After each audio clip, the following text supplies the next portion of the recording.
পুরা ক্যারি ব্যাগে গাছ বসানো একেবারে সহজ।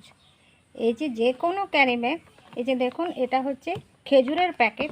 এই প্যাকেটটাকে আমি ড্রেনেজ সিস্টেম করে নিয়েছি। আর এবারে এটার মধ্যে মাটি ভরে নেব, আর তারপরে গাছ বসিয়ে দিলে ব্যাস, গাছের গ্রোথ এত ভালো হয় না, খুবই ভালো হয়। তো দেখুন আমি কিভাবে মাটিটা ঢুকিয়ে নিচ্ছি।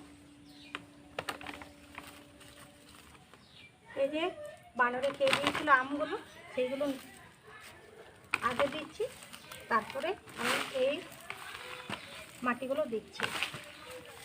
তুলিকা গাছের তো জায়গার কোনো বাছ বিচার থাকে না।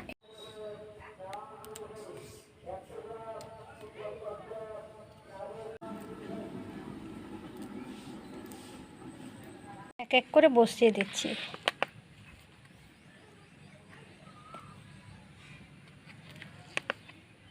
লাগানো কমপ্লিট।